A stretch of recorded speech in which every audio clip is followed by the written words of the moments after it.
Bien, pues Dios les bendiga. Este es su servidor Elías Salazar y bueno, quiero realmente hablar un poco acerca de el culto familiar. El culto familiar es tan importante dentro de un hogar, de una familia.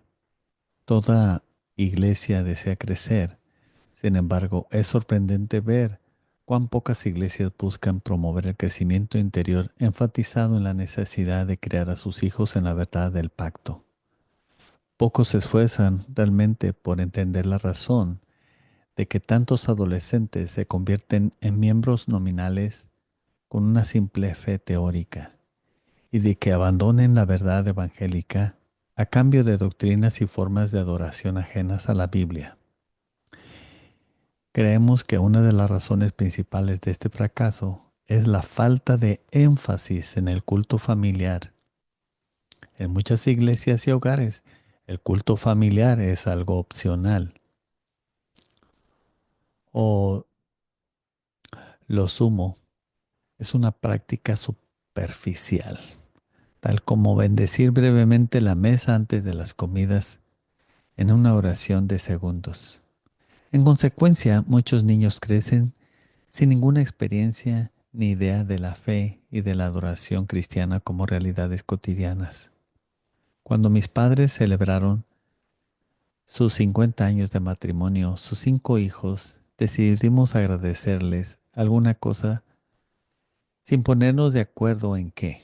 Increíblemente, los 5 agradecimos a nuestra madre, a nuestro papá por sus oraciones y todos dimos gracias a nuestro padre por dirigir el culto familiar de los domingos por la noche. Mi hermano dijo, papá, el recuerdo más antiguo que guardo es de las lágrimas que corrían por tu rostro cuando los domingos por la tarde nos enseñaste, usando el progreso del peregrino cómo el Espíritu Santo conduce a los creyentes. Cuando yo tenía 3 años, Dios te usó durante el culto familiar para convertirme de que el cristianismo es real, para convencerme de eso, sin importar cuánto me desviara años más tarde. Nunca pude cuestionar seriamente la realidad del cristianismo y quiero agradecerte por eso. ¿Queremos ver un avivamiento entre nuestros hijos, hermanos? Recordemos que Dios usa a menudo la restauración del culto familiar para producir un avivamiento en la iglesia. Por ejemplo, el pacto eclesiástico redactado en 1677 por la Congregación Puritana de Dorchester, Massachusetts, incluyó el compromiso de reformar nuestras familias, tomando parte nosotros mismos en trabajar aplicadamente por establecer ante nosotros y mantener en ellas la adoración de Dios y andar en nuestros hogares con corazones perfectos, cumpliendo fielmente todos los deberes domésticos, educando, instruyendo y ordenando a nuestros hijos y familiares guardar los caminos del Señor, tal como marcha el hogar, marcha la iglesia, así marcha también la nación. El culto familiar es un factor sumamente decisivo en el fundamento del hogar, pero no es el único factor, por supuesto. El culto familiar no sustituye los demás deberes de los padres. Sin el ejemplo de los padres, el culto familiar es inútil. La enseñanza que surge espontáneamente a lo largo de un día normal es crucial, pero los momentos establecidos de adoración familiar son también importantes. El culto familiar es la base de la crianza bíblica en los hijos. Así que en este video quiero que examinemos el culto familiar bajo 5 encabezados. Número 1, fundamentos teológicos. Número 2, deber. 3, implementación. 4, objeciones. Y 5, motivaciones. Los fundamentos teológicos del culto familiar están arraigados en el mismo ser de Dios. El apóstol Juan nos dice que el amor de Dios es inseparable de su vida trinitaria. Su amor es extrovertido y desbordante. Cada persona de la Trinidad comparte el carácter bendito de este amor con los demás. Dios nunca ha sido un individuo solitario carente de algo en sí. El Padre y el Hijo y el Espíritu comparten eternamente entre sí la plenitud de la luz y el amor. El majestuoso Dios Trino no solo se moldeó a sí mismo a partir de muchas familias. En lugar de eso, modeló el concepto terrenal de la familia a partir de sí mismo. Nuestra vida familiar refleja ligeramente la vida de la Santa Trinidad. Es por eso que Pablo habla de el Padre de nuestro Señor Jesucristo, de quien recibe el nombre de toda la familia en el cielo y en la tierra, ahí en Efesios 3, 14 al 15. Desde la eternidad, el amor entre las personas de la Trinidad eran tan grande que el Padre decidió tener un mundo de personas que, aunque finitas, tendrían personalidades que reflejarían al Hijo. Siendo conformadas al Hijo, las personas podían entonces participar de la santidad y el gozo bendito de la vida familiar de la Trinidad. Dios creó a Adán en su propia imagen y creó a Eva a partir de Adán. De ellos provino la familia humana completa, de modo que la humanidad puede tener compañerismo con Dios en el marco de un pacto, como una familia de dos personas. Nuestros primeros padres adoraban reverentemente a Dios mientras Él andaba con ellos en el jardín del Edén, allá en Génesis 3:8. No obstante, Adán desobedeció a Dios, convirtiendo el gozo de la adoración y de la comunión con Dios en miedo, culpa y alejamiento. Como nuestro representante Adán rompió la relación entre la familia de Dios y la familia de la humanidad. Sin embargo, el propósito de Dios no podía ser frustrado. Mientras Adán y Eva aún estaban delante de Dios en el paraíso, Él pronunció un nuevo pacto, el pacto de gracia. Y les habló de su Hijo, quien como descendiente de la mujer rompía el poder de Satanás sobre ellos y aseguraría para ellos las bendiciones de este pacto de gracia, en Génesis 3:15. Mediante la obediencia de Cristo a la ley y su sacrificio por el pecado, Dios abrió el camino para salvar pecadores, satisfaciendo al mismo tiempo su justicia perfecta.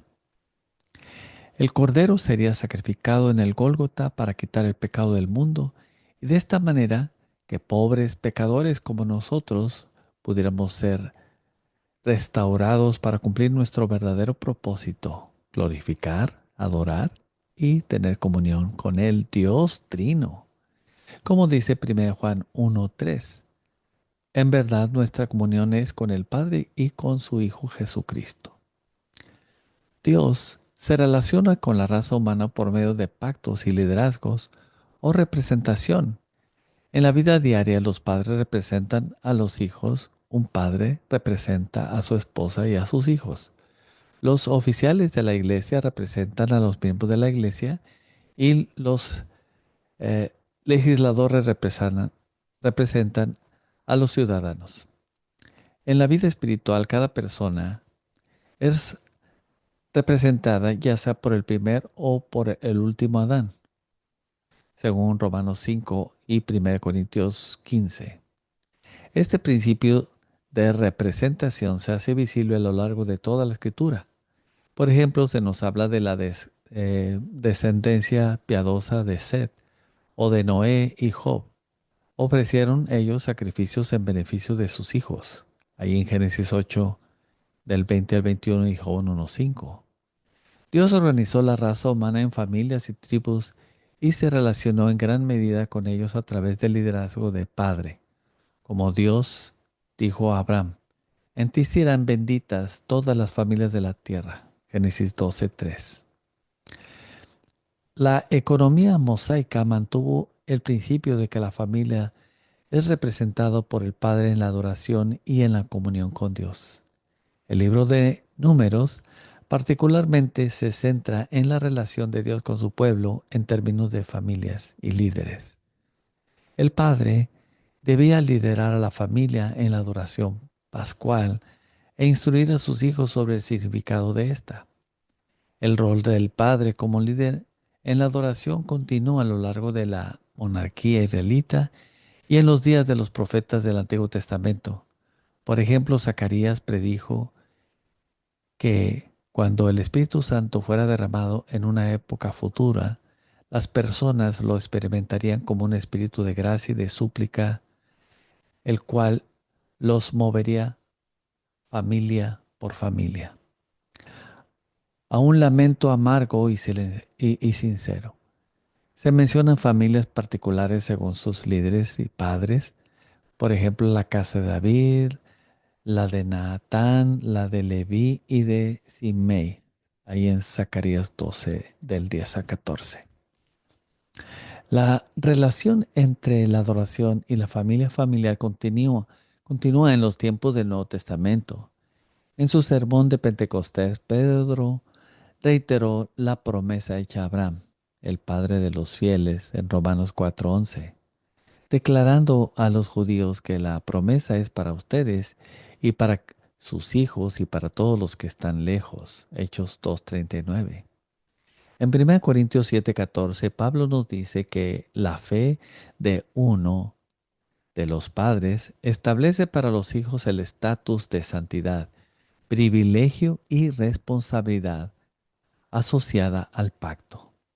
La Iglesia del Nuevo Testamento, que incluyó a los hijos con sus padres como miembros del cuerpo, según Efesios 6:1 al 4, y la experiencia de creyentes individuales tales como Timoteo, segunda Timoteo 1:5 al 3:15 y 3:15, afirman la importancia de la fe y de la adoración al interior de las familias. Como concluye Douglas Kelly, la religión familiar, que depende en gran medida de que el jefe de hogar conduzca diariamente a la familia ante Dios en adoración, es una de las estructuras más poderosas que el Dios fiel a los pactos ha establecido para expandir la redención a través de las generaciones, para que de este modo incontables multitudes puedan ser llevadas a tener comunión con y adorar al Dios vivo en el rostro de Jesucristo. Ahora, ¿cuál es el deber del culto familiar? Dada la importancia del culto familiar como una fuerza poderosa capaz de ganar incontables millones para la verdad del Evangelio a través de las épocas, no debería sorprendernos que Dios exija a las cabezas de hogar hacer todo lo posible para guiar a sus familiares en la adoración del Dios vivo. Acompáñenos porque quiero compartirles más adelante cuál es el deber del culto familiar. Muchas gracias. Dios les bendiga.